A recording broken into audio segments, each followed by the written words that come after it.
Welcome to No Longer Conformed. I'm Erik Garthe, and we are studying a matter of the heart. What is most important to us gets our money. In this session, we'll be looking at John chapter 21, verses 15 to 23. Number 1. Let's read our text. John chapter 21, beginning at verse 15.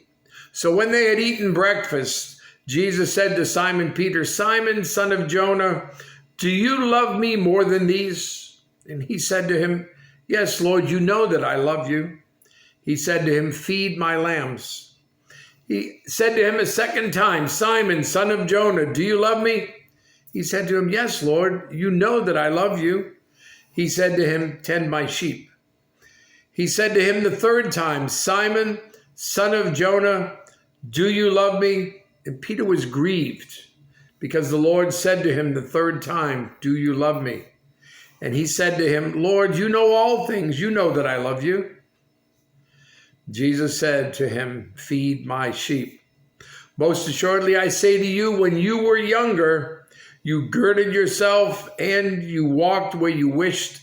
But when you are old, you will stretch out your hands and another will gird you and carry you where you do not wish. This he spoke, signifying by what death he would glorify God. And when he had spoken this, he said to him, Follow me. And then Peter, turning around, saw the disciple whom Jesus loved following, who also had leaned on his breast at the supper, and said, Lord, who is the one who betrays you?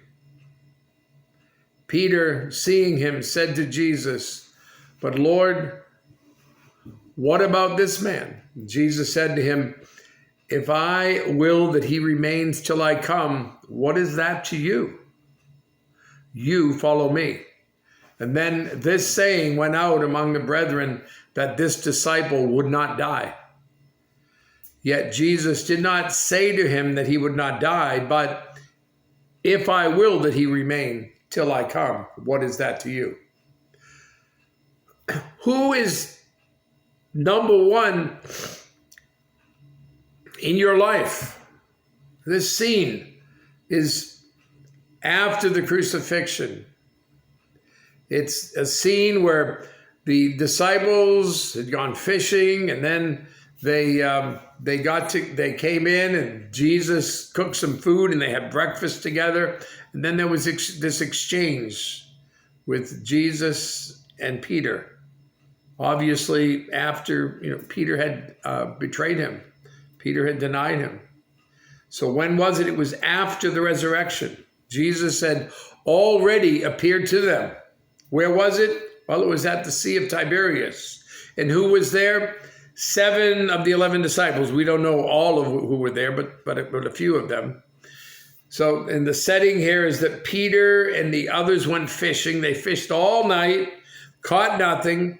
Jesus stood on the shore and told them to throw the net on the other side of the boat. They then caught 153 large fish, and Jesus made breakfast. After eating, Jesus and Peter went for a walk to talk. This passage records Jesus' question to Peter and its implications. First, there's the purpose of Jesus' question. Peter twice said he would not fail the Lord in Matthew 26, verses 31 to 35. And then Jesus said to them, All of you will be made to stumble because of me this night, for it is written, I will strike the shepherd, and the sheep of the flock will be scattered. But after I have been raised, I will go before you to Galilee. Peter answered and said to him, Even if all are made to stumble because of you, I will never be made to stumble. And Jesus said to him, Assuredly, I say to you that this night, before the rooster crows, you will deny me 3 times. Peter said to him, Even if I have to die with you, I will not deny you. And so said all the disciples. And then Peter denied Jesus 3 times after his arrest. Jesus asked Peter if he loved him more than these. Two words for love are used in this passage. Jesus used the word that signifies total commitment, agape. Peter responded with the word for brotherly love, phileo. Maybe Peter wasn't so quick to express total commitment because his life didn't back it up the last time. The message? Well, Jesus demands total commitment from his followers. Their love for him must place him above their love for all else.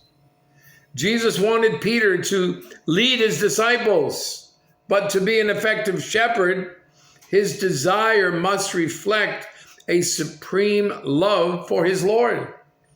And then second, there's the impact of Jesus' question.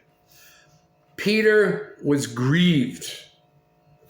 Verse 17, possibly the three questions reminded him of his three denials. People like to say that. But look at the dialogue. First time, Jesus used agapao. Peter replied, phileo.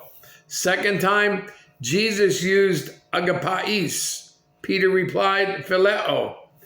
And by the way, what does more than these refer to anyway? John MacArthur says that it most probably refers to the fish, Peter's profession, since he returned to it as he waited for Jesus.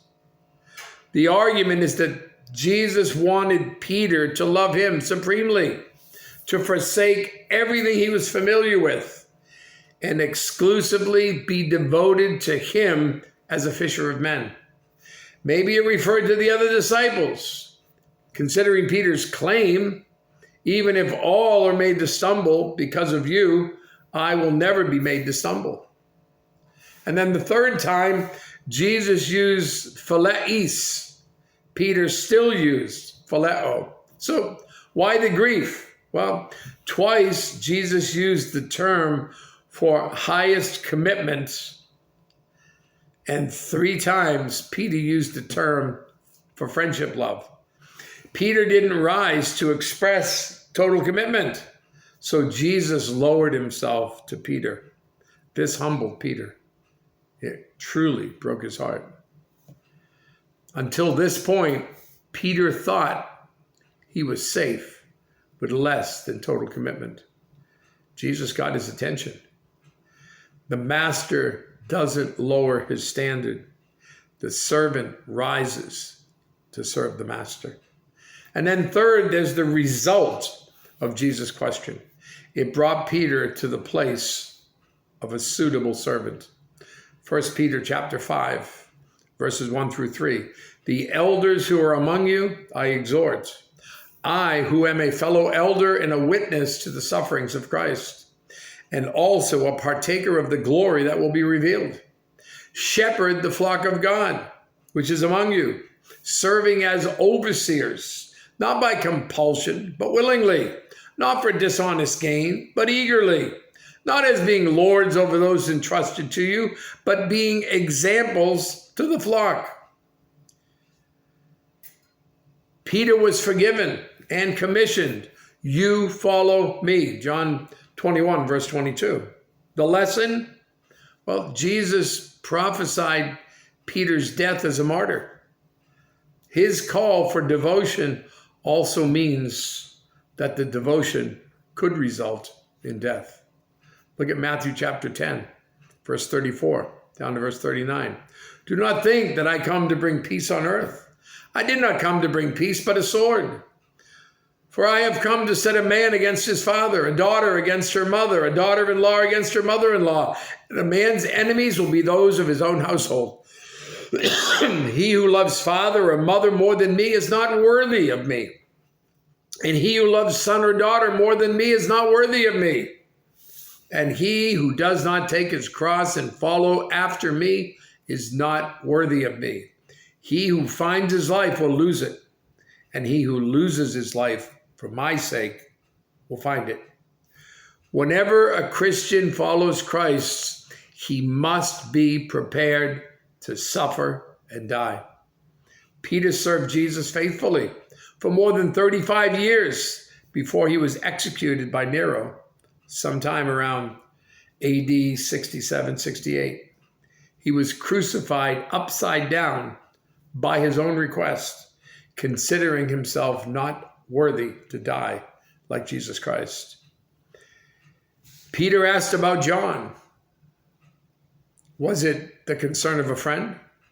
Jesus' response was, you follow me, and not you love me. The primary concern is not John, but serving Jesus. If anything or anybody, husband, wife, child, parent, friend, is a higher priority than serving Jesus, not just loving him, but actively serving him, then your priority is not right. Jesus called Christians to an all-consuming, nothing allowed to distract, supreme commitment of love. Look at verse 22.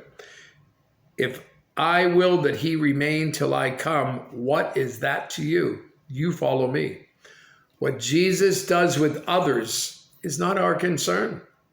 We must live our lives in faithfulness, not comparing them with others. What about you? Is Jesus number one in your life? You think about that, and you have a great day.